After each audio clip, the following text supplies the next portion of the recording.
My name is Josiah Odanga.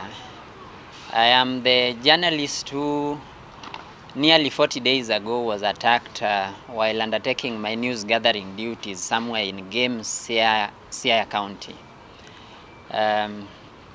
I've decided to come out to address myself on this issue because I believe it is only my voice that I have, and I have to come out and speak for myself. I was attacked on January 20th, 2024 by some of my colleagues, and therefore they are people who are well known to me. I reported the incident on the very day, but then no arrest has been made. I was injured. I followed the due process. I went to the hospital. I was treated. I filled the P3 form, and which confirmed that I had been injured on the head. But then, after recording statements at the Yala police station, no one has been arrested so far.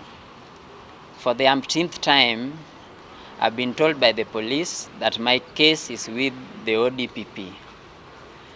So this is to call on the Directorate of Public Prosecutions to hasten that case, because I believe that the lady who beat me up, if I am the one who had beaten her up, then I would have been arrested on the very day. But now that I'm a man and I'm the one who is aggrieved in this case, nobody seems to be coming out to speak for me.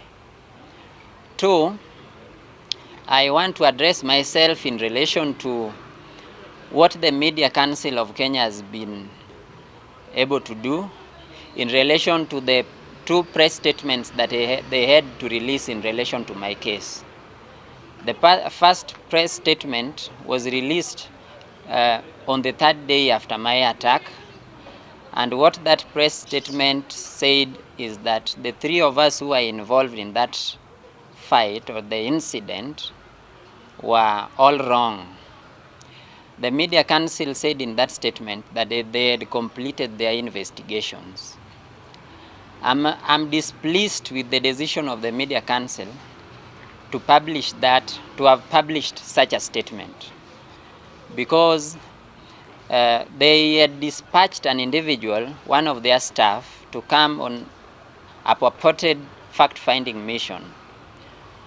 Then the individual met the three of us who were involved, interviewed us separately, and met some other two people, interviewed them separately. These other two people are people who were accomplices in my attack. And therefore, the report that came out of the so-called fact-finding mission by the MCK was set to be biased, if I may say so, because it was only me who was interviewed. Everybody else who was interviewed during that fact-finding mission was either my attacker or people who are accomplices in my attack. One of them is the person who had pulled me from the crowd to a place where I was finally attacked. The other one is the person whose camera was used to attack me and inflict injury to my head. He is also the same person with whom I believe the vehicle that he was driving was used to plan or to discuss how I was to be attacked that day. And therefore, I did raise this issue with the MCK, but the MCK seemed to have wished my concerns away, leading to the press statement of 23rd January, if I'm not wrong, that I believe condemned as all the three of us, including myself, who had been hurt. What followed, or rather before what followed, the same press statement never recognized that the police were investigating the matter. And therefore, I was aggrieved because the MCK does not in any way have the mandate and the jurisdiction to investigate anything criminal like my assault case. And therefore I believe that the MCK rushed ahead of everything. They ought to have left the police to ensure due diligence.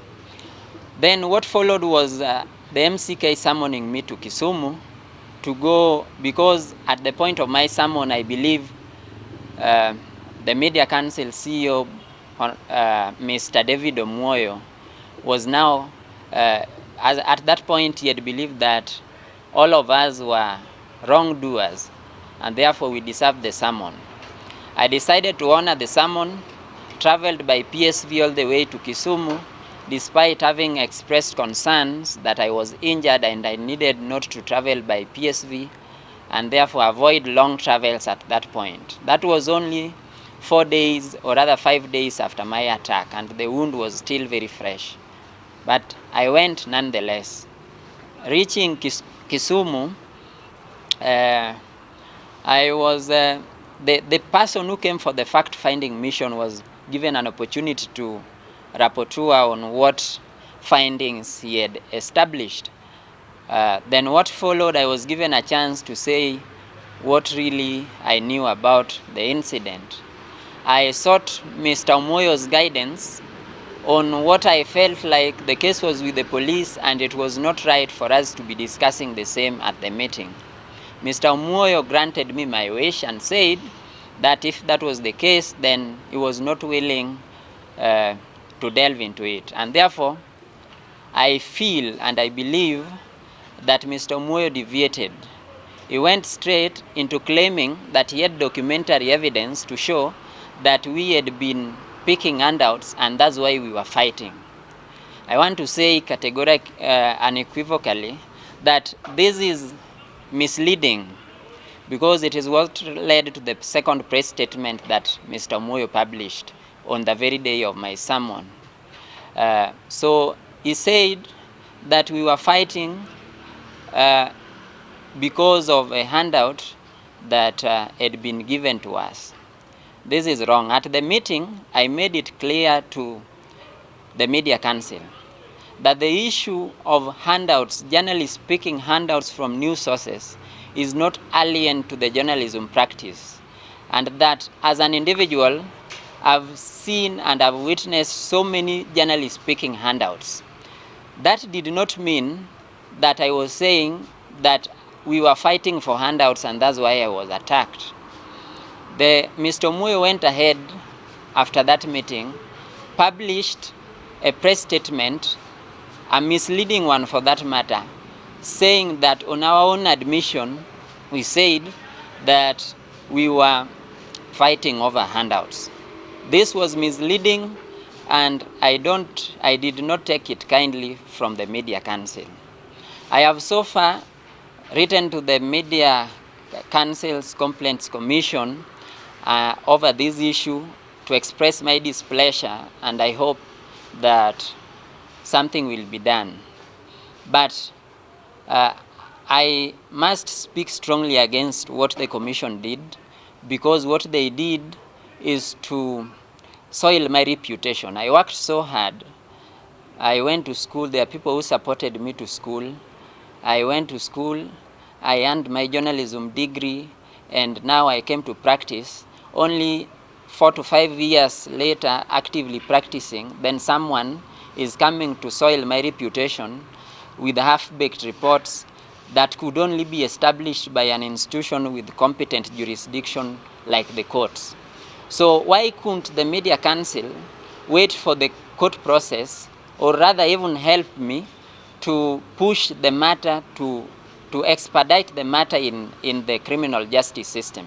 Why did they have to rush, knowing too well that they did not have the mandate to investigate a criminal offense? So one is to clear the air, because now what again the latest development is that my employer has decided, based on the advisory of the council, that I be suspended pending further hearings or further investigations. The Media Council itself, apart from the press statements, has never written to me officially to tell me more about the suspension, when it is likely to end, and therefore they leave me in a state of confusion. I've reached out to the Kisumu Regional MCK coordinator, who has since decided to go mute on the issue. I've been suspended by my employer, which I don't think is a bad thing for my employer to do, because they've been advised so.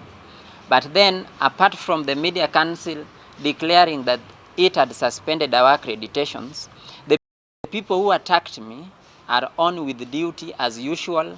I've been reporting, and anybody who cares to listen or move to the field in Siaya will hear them over the radio report, and will see them on the field undertaking their duties as if nothing ever happened. In that regard, I feel that there has not been any fair administrative action, and this state has been caused by the Media Council. So mine is to call on the Media Council to come with clean hands, to support the case that I lodged in the criminal with the police, and that I'm being told is with the ODPP. If they could help me to ensure that this case gets to court, then I would be very grateful. And I believe the best thing that the Media Council should do is to retract the 2 press statements that they had to publish, because there is no fairness so far in this matter. I'm the one who was attacked, I'm the one who is mostly aggrieved, and I'm the one who has been suspended so far, and this has affected me, because my job, where I've been suspended from, was my source of livelihood. I have a young family that I need to take care of, and therefore this is not a light matter that the Media Council would want just to mess up with my life while I'm watching. So if anything is not going to happen, I've decided that I'll use my voice to speak up for myself. And I want to invite anyone who may be interested in this case to also support me. Journalists fighting, I believe, is a unique one. The Media Council is always quick to condemn the police and politicians and their associates who attack journalists. But now, a journalist attacking another journalist is being swept under the carpet. This would be a very interesting bit even for research. So the Media Council, being the regulator, should not sweep the issue of my assault under the carpet and end up soiling my reputation that I've so far worked so hard to get. I thank you.